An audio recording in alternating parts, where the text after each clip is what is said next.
take those courses are earning college credits in high school. And those are state tests, am I right, or is it They're national? actually a national test, and it's accepted, nationally at different universities, and it's a very, very rigorous course level. It's college level material, assured through a common testing protocol. And students who pass those tests in high school earn college credits in most universities, and many students find themselves, a semester ahead when they get to college, saving their families or themselves a great deal of money as well. So it gives them a rigorous experience while they're in high school, an opportunity to learn at accelerated rates and save money. So that's a good program in of itself, and ours is particularly successful. So that's excellent. Yeah, I understand a few months back, Senator Blumenthal had come to see Windsor High School and chose it out of any high school in the state to view the technology, the automotive, and that department. Yeah, our tech ed departments are just really phenomenal. Pretty. As the senator, identified by coming here to speak to those programs. The kids get really hands-on, real-world learning experiences there, and I think they really enjoy them. Okay, and you, Peter? I certainly feel that we provide a good value for the tax dollars. We are one of the safest communities in the region. We have a range of programs and services, as you know, Jane, that are provided to not only our residents, our visitors, but also our business community. It's critical that we include our business community as part of that mix. They are a tremendous asset to our, not only from a revenue perspective, but also for what they bring in the partnerships that they provide for our community. We are also a very attractive location for those businesses. We have great access to the highway system, to Bradley Airport, as well as we have available land here in the community.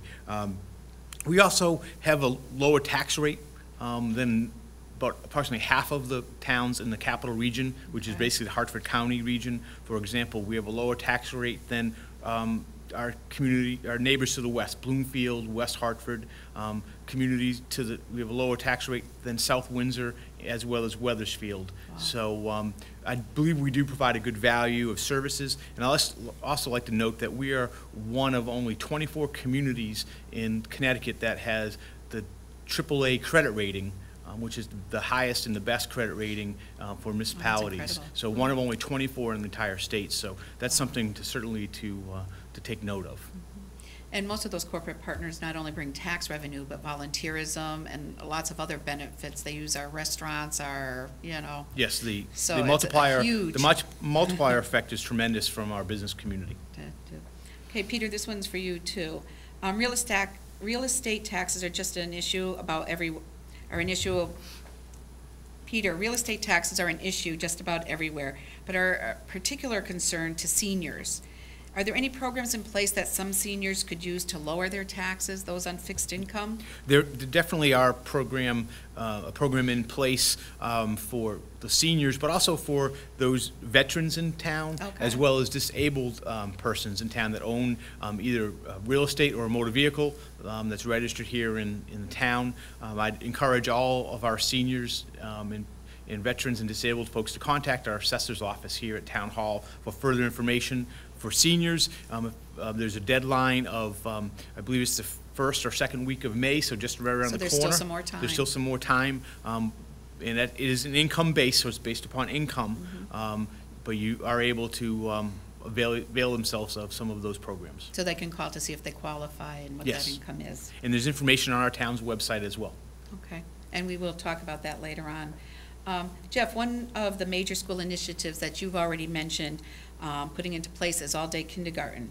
Can you you talked a little bit about it, but why is that so important for Windsor? Sure, I touched on the fact that our state and national standards have been rising dramatically and really have, for next year, will be phenomenally high, quite frankly.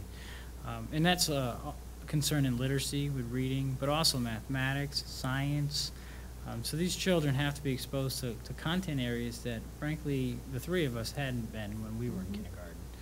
So the expectations are just dramatic. So our teachers need more time with the students if they're going to reach those goals. We know the students are capable of it, but they certainly need the quality instruction over a full day at school. The other piece instructionally I wanted to mention is that we're also hoping to implement foreign language in the elementary schools, kindergarten in first grade next year, which puts us in a competitive framework with other districts as well as some of the charter magnet schools that we're. And they learn so much quicker when they're younger, too. Absolutely. Research will tell you that children can learn a language more perfectly if they learn it from before 7 years of age. So it's a great opportunity to expose them to a different language and culture. So we're excited about that change in the educational program as well. Okay, great, thank you. If I could just add to that, I think that the all-day kindergarten inclusion of that in this budget is very important for the community at large. I think it adds another core service to our portfolio of services, if you will, that makes it attractive for our younger families to stay here in town, also to attract younger households, as well as for our business community. Our business community, no matter if they're a small business or a larger business, certainly looks to how well our education system is doing, and when they make a decision to either expand or to relocate. So I'm excited about that possibility, not only from an education perspective, but also from a community-wide, and making the community that much stronger. And you've been able to include the all-day kindergarten within the tax increase that's been mentioned? Absolutely, and that's credit to the Board of Education for their hard work over the last 2 years developing the consolidation plan. Takes a lot of planning. Okay, thank you. What is the breakdown between taxes that are paid by Windsor residents and the taxes that are paid by the businesses? And how do you think that business contribution will be in the next few years? For the last few years, the business community has paid approximately 40 cents of each dollar that we collect in taxes. Okay. And that's a substantial contribution from the business community. Most other communities within the metropolitan area contribute between 20 and 25% of their revenues coming from the business community, while we're seeing 40 cents on each dollar. So we're very, very fortunate. You mentioned before, those businesses also add volunteer hours. They make financial donations to a variety of programs, not only town programs, but also the nonprofit organizations in town. So having a strong business community is very important. As far as going forward, I see that as that proportion continuing to stay the same. Okay. Obviously, we have a revaluation coming up in 2 years, and so there may be some adjustments depending upon how property values, the overall pie of property values get redistributed, but by and large, it should be well above 30% as we move forward. Wow, that's pretty incredible. It's taken a lot of planning, just like Day Hill was from, 30 years ago? People don't realize how much planning goes in. So Absolutely. You're planning now for, 5, 10, 15, 20 years out. Absolutely. Okay. The line item on your budget that shows the greatest percentage of increase is capital projects. Could you remind us what capital projects are and how that extra money will be spent? Certainly. Overall, when we use the term capital projects, that is basically any building, roadway, parks, even equipment for public works or the fire department. That's viewed as capital, everything that doesn't have to do with a person. But those are critical to us delivering services to the community. And so the increase in this current, this proposed budget, part of that increase will go towards additional repaving of streets and street maintenance, and the smaller portion will go towards replenishing funding for replacing of vehicles and equipment in the Public Works Department, which we had to cut over the last 3 or 4 years. We've cut substantially, and so we're trying to incrementally rebuild that fund for equipment replacement. All right, well, last year there was a capital improvement. Was the senior center renovation a capital improvement? Yes, that would be a great example of a capital project, and that was the renovation of the senior center at LP Wilson, which certainly brought that up Much to brighter, yeah. brought it up to today's standards, if you will, in terms of being able to program and use that for not only seniors, but a lot of other groups also use that as well. And was that years in the planning? I mean, do you have to think out for these projects? We do. We have a 6-year capital improvement program, and so we aren't simply looking at it on a year-by-year basis. We look out 6 years, so the senior center project had been in our in the planning stage for a number of years. is very critical, and that's one of the reasons why we happen to You prioritize. we prioritize, and also one of the reasons why the credit rating agencies on Wall Street view us as a good credit, is because we do that planning. We do look out 5, not 6 just- years. yeah. It's not a, it's not Spur of the It's not moment. hand to mouth, if you Yeah. will. So, Okay, great. Jeff, how many employees does our school system have? And you talked about that being, you know, our major cost. And talk a little bit more about how that has increased, decreased over the past 5 years. Sure. We have about 585 full-time employees in the Windsor Public Schools, and again, we're reducing 15.9 this year. And there's been a reduction in employees that's been associated with a decline in enrollment over time in our district. So the board has been very mindful of that connection. It is a good opportunity to remind folks in the community that when 5 or 6 children leave, it doesn't necessarily equate to a teacher, given how the distribution of students are across buildings and in classrooms.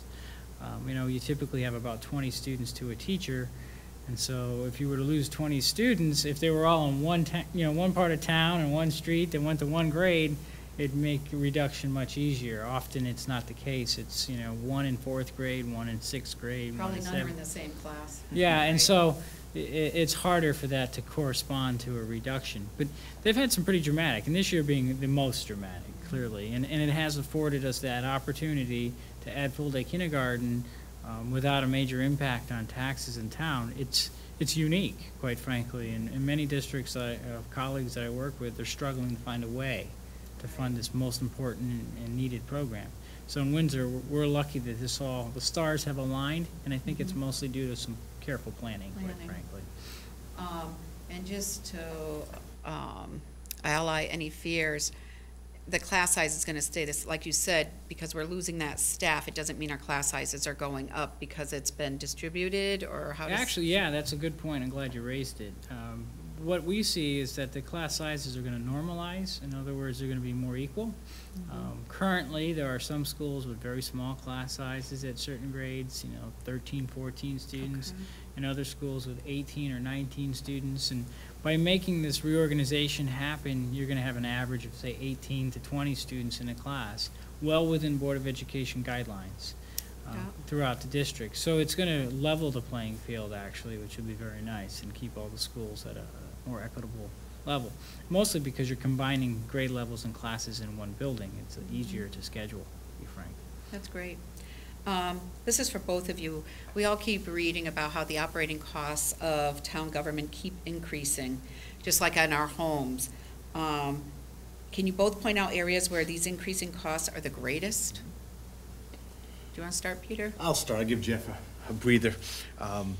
We certainly have continued to see increases, and even though, for example, we are self-funding our health insurance benefits at this point in time, the medical inflation, the cost of the medical procedures themselves continue to increase far greater than the regular inflation. So we're unfortunately seeing 8 to 10% increases, and we're projecting those 8 to 10% increases for the next few years. So that's a significant impact. Also, just the basic cost of commodities. As we all know, in our home, the cost for diesel, other costs, if you wanted to reshingle your roof at this time is Right. tremendous, much higher than it was, 5 or 6 years ago. And so our diesel fuel for our public works equipment and our fire equipment and our gasoline for our other police cruisers and our regular fuel of fueled vehicles are increasing.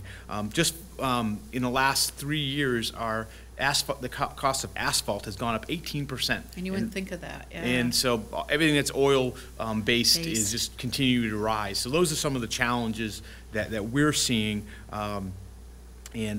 So that's why it's important. You had an earlier question about how we continue to work on containing costs. So we might be able to contain cost in column A, but with increased costs in columns B and C, it's just offsetting those costs Kinda that are keeping it even. that are even. So it is a challenge, and I know Jeff sees the same on his side of the ledger as well.